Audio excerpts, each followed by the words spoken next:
Hi and welcome. My name is Ruth Kirshner, licensed clinical social worker and program manager for the National Family Caregiver Support Program of Montgomery County, Maryland. Today I am joined by my colleague and artist in residence, Melissa Triptow. Hello, Ruth. How are you? I have a question for you. What changes occur as we age with our senses? Are they all affected? Yes, all five of the senses: hearing, sight, smell, touch, and taste. As we age, it goes gradually. It's not an immediate, all of a sudden they're different and done. But very slowly over time, your senses will change as you're aging. When I'm talking with my husband and he's on the phone and he's very distracted, I feel completely unheard. So can you please remind us how important it is to stay engaged with the one you're with? Yes, before we talk about senses, it is very important to, number one, just what we're doing, look at each other, eye level, face to face. You always lean forward a little bit so I know that you're interested in what I'm saying. You always have a great big smile on your face. It's when you think about telemarketers, what do? They tell them to smile before they try and sell somebody over the phone, because your smile connotates your whole body language changes and connects. Your arms are relaxed and calm. You don't want to be sitting back going, oh, okay, what do you want to say? How do we want to interact? No, you want to be open and flowing and have your whole body facing the other person. So Ruth, I understand there's another sense, and that would be a sixth sense. And what is that? And that is laughter. And the great thing about laughter is you feel it in your gut, you feel it in your body, you feel it all over. And I call that the feel-good sense. So there's actually six senses, not five. Okay. And that's right, it's very true. Laughter not only is good for you from just enjoying life, but it's also good exercise. When you laugh, ho, ho, ho, your whole body can really feel, you don't have to get out of the chair to exercise, you can just laugh with right where you're sitting. It also helps connect some of the cortisol and feelings of happiness that you get when you take antidepressants. Same thing happens when you laugh a lot. So if you laugh and exercise a little bit, 7 days a week, it will really help your mood and feeling better. Wow. I mean, that sounds great. I know when I watch comedy with my husband and we listen to comedians, I feel it when it makes me feel relaxed, makes me feel good. And there's a lot of really good comedians out there for people to connect with. Absolutely. So I like that. I like that. All right. Well, today we're going to talk about the six senses, and we're going to start with vision. Vision is important. I can't imagine what people with vision problems are experiencing. It's very difficult. For those people who are losing vision, as vision decreases, it makes it harder to navigate your environment. I want you to do two experiments. One, everybody could do at home with us. I'm not going to make you do it here, but I'd like you to put a little petroleum jelly or cream on your glasses and walk around your house for like an hour. Most people don't ever become totally blind, but the world is blurry. And so when you have poor vision, it's very difficult to walk, to talk, to connect, because you don't see things so clearly. The second experiment we're going to do right here and now, okay? So put your arms out to either side and look to the left, look to the right. You can see peripherally. You can see up around you. You can see down below you. Very easy sight. The gradual loss of vision happens with what we call the next piece is scuba glasses. So now turn to your left. Well, you have to turn your whole head in order for your vision to happen. You have to turn your whole head up, your whole head down. And then as vision declines even more, it becomes binocular glasses. So now, if you're deciding to take a step in front of you, you really need to look down, be careful. So when you think about the seniors who are hesitant in taking a walk, if you can't see more than this binocular vision, it's a little scary. The next step is monocular vision. So close one eye and just look around you like that, right? Very difficult. How did that make you feel? Oh my goodness, disoriented. I feel like I would feel skittish if I couldn't see what's coming in around me. Actually, I think that's exhausting too, because you're spending so much time trying to figure out what's going on around you and focus that it's very hard to go around like that all day long. Absolutely. So we want to, when we're working with people with the senses and we're looking at the vision, and make sure that you clean the petroleum jelly off and that their glasses are clean, but be sensitive to the fact that they're walking slower, and it might not just be a physical issue, it might be because their vision has declined. Yeah, wow. Ruth, how does cognitive decline affect your eyes? Well, just as I mentioned, the fact that your vision is shrinking in terms of how far around you can see, depending on what kind of, people may have some diseases of the eye, like cataracts, for example. Cataract disease, as it's growing, and even after you have your cataracts removed, causes a glare. So that if you say to somebody, oh, let's come out and sit in this beautiful garden that we have, well, they may not want to go outside in the sunshine because the glare hurts their eyes. So you want to make sure you put sunglasses on. Vision also reduces depth perception. So if you see like a black circle or a glare on the floor, you may think there's a hole. Oh. Versus realizing, oh, it's just a piece of black paint or it's a new tile on the floor. All of the information that's coming in, the way it affects the cognitive is you're processing it differently, so you're not understanding it as well. So as those who have cognitive loss of vision accentuates cognitive loss and the difficulties that you have. Wow, I can imagine. That's really bad. I have to tell you though, before yes. you go on, I have to tell you one funny story because I really think this is so true of all the senses. When my kids were little and they would run into the bedroom, I don't know how many people out there also wear glasses like I do, but they'd walk in, they'd run in the bedroom, they start jibber jabbering. And I go, stop, don't talk to me, I can't hear you until I put my glasses on. So when you talk about the connection in the brain, it's like I know it doesn't make any sense, but the reality is without my glasses on, I felt like I couldn't hear them. That's funny. So make sure when we're working with our seniors, especially those with cognitive loss, that the glasses are clean, the hearing aids are in, their teeth are in, that all their parts are up and in good working order. Yeah, I can imagine they all need to be working together. I can see how that would work. That happened, something like that happened to me as well. When I drive and there's like music going on or I'm on my phone and all of a sudden I realize I'm lost, I'm like, all right, I got to shut everything down. Turn off the radio, get off talking to anybody on the CarPlay, and just focus on where I'm going. I have to put all my focus into just my vision and where I'm going. And hopefully I'll get there. So I can totally relate to that story, Ruth. Totally relate to that. How can I help personally? Personally, it's one thing when you go to visit somebody or you're living with the person that you're taking care of, look at what you're wearing. Today I'm kind of in dark colors. You don't want to, if somebody has poor vision, you don't want to wear the dark blues, the dark blacks, the grays, the pastels. You want to wear colors that will pop. Bright yellow, which makes people happy. Blues, if you want to go take a walk, wear something green or red to get them energized. What you wear can impact the senses of vision of whoever you're working with or talking to. Oh, that's good to know, because I wouldn't even consider that when I'm going out to visit somebody. That's good to know. So what about a supportive home environment? How can I support the home to make it safe for them? Well, it's kind of the same thing. We talked about the fact that your vision shrinks gradually and slowly. So using magnifying glasses, in the old days we used to hand out the big magnifying glasses so people could read. Nowadays, I think everybody has a cell phone. You can take a picture. If there's an article or something you want to read or something you want to show them, take a picture of it and zoom it so it can be larger print so it's easier for them to see. Use those gooseneck lamps so the light goes directly onto the page of paper or book. Use SAD lighting, which is seasonal affective disorder lighting, which helps you with melatonin, makes you feel better, but it's also very good light.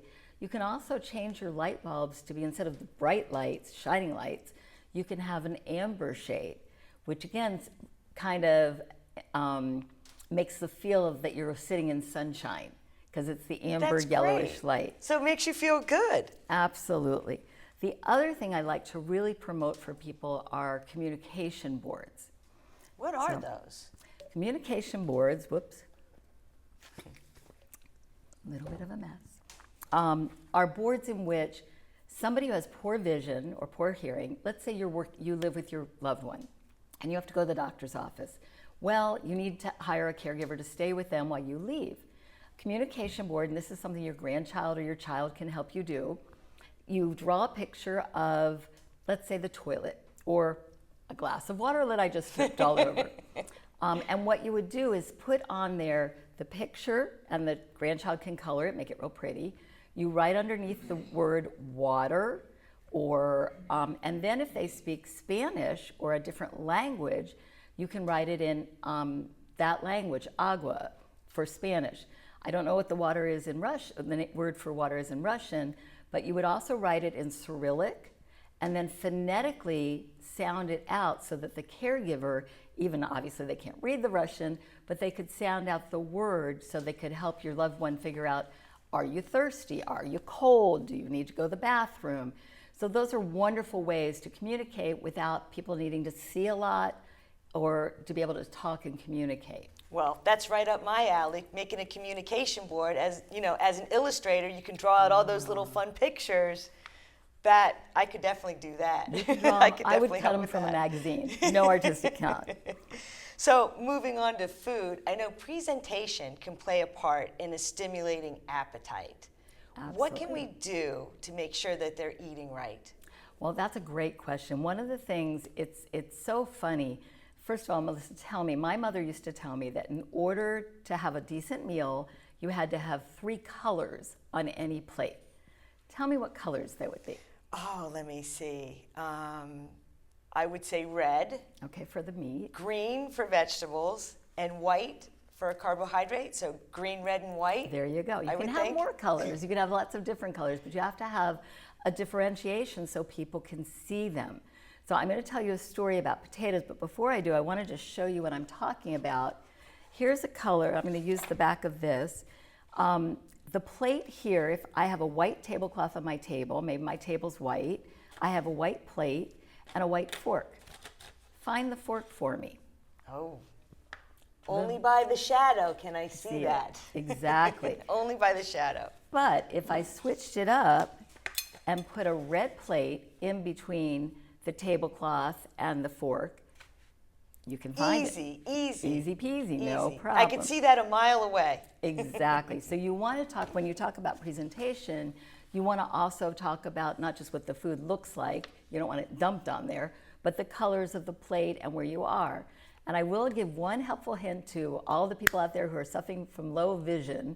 I did a low vision support group many moons ago, and I had a client who said that her husband was very embarrassed because he had low vision. When they went to the restaurant, he would put stuff on the plate, on his fork, and it would fall off before it got to his mouth.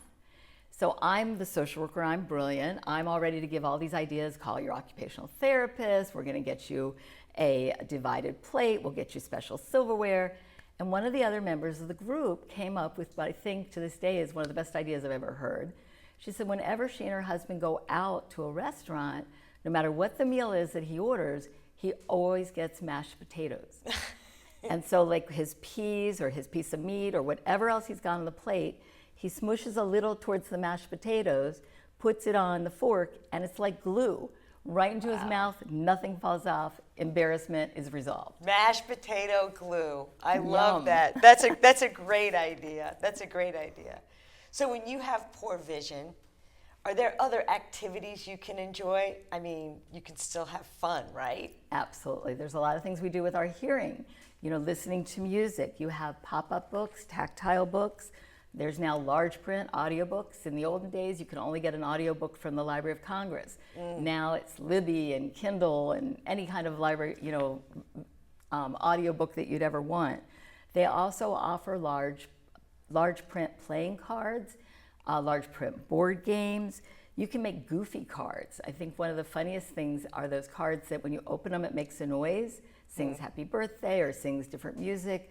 Just be careful as the caregiver when you give somebody that, someone with dementia can open that card, hear the lovely song, shut it. 5 minutes later, open it and go, oh, still sounds good. 5 minutes later, opening it. So the caregiver may not like hearing the noise, so you can take it away and put it away somewhere, but bring it out later, bring it out the next day. So it's an activity, it's an event. The other fun thing to do is always doing things with your hands.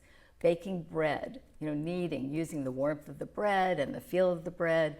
And you get a great product at the end of that one, something yummy to Everybody eat. can enjoy that. If you're in a facility, everybody can enjoy that. Exactly. And as you mentioned when we talked about laughter, all the comedians, there's so many from the olden days like Victor Borgia, Bob Newton, Carol Bob Burnett. Newhart, Carol Burnett, some modern ones like Jeff Gaffigan.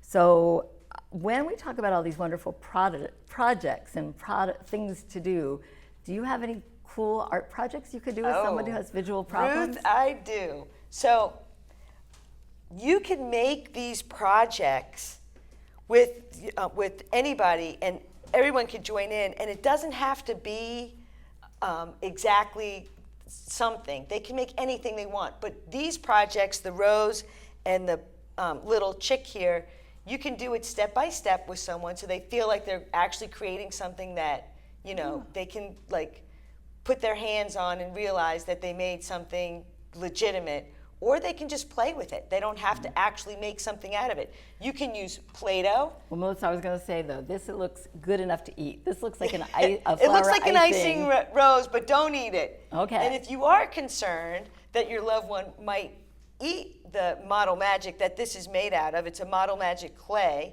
you could always make your own Play-Doh. And your own Play-Doh, if they eat it, it doesn't taste great, but it's not going to hurt them if they eat that. So Model Magic or Play-Doh, you can play with it and just feel it in your hands and play with the texture, or you can do a step-by-step and make something really cool with it that they can keep and glue on a plate. And Sounds save. wonderful. There's other kind of fun activities. You can get funny animal night lights. We always love the motion sensors. You can use paint for painting the door sill, which is a great idea to accentuate the wall from an opening that's of a where you great want to idea. go. Push chairs under the tables, please. For people with low vision, they're going to bump into things if they're not in the place where they think they're going to be. So now that we have all the things that we can do, Yes. and we're going to eat well, what can we do to keep that sunny disposition? Well, a wonderful thing is, as I mentioned at the beginning when we talked about engaged, being connected. When you connect with anyone through any of the 5, 6 senses that we have, you want to present in a way that will engage them, that will connect with them. So, for example, if I said to you, Melissa, I really like those glasses. They look really great today. Oh, why aren't you engaging? Why aren't you talking back to me? I don't feel like you want to be with me. I feel like you're just talking to me because you have to, and I don't want to put anybody out. I don't want to feel like you have to be here. So I'm not interested. I'm just going to go in my room and sulk. Oh, don't sulk. So if we do it again and I say, hey, Melissa, I have a great art project I want to do with you today. Would you like to do it with me? Oh, that sounds like fun. Let's go play. That sounds great. Okay, the difference is always staying with any of the senses that we are going to be talking about today with vision is that you want people to see you. You want them to feel you. One of the quotes that I would love for everybody to remember and to think about from our wonderful poet, Maya Angelou.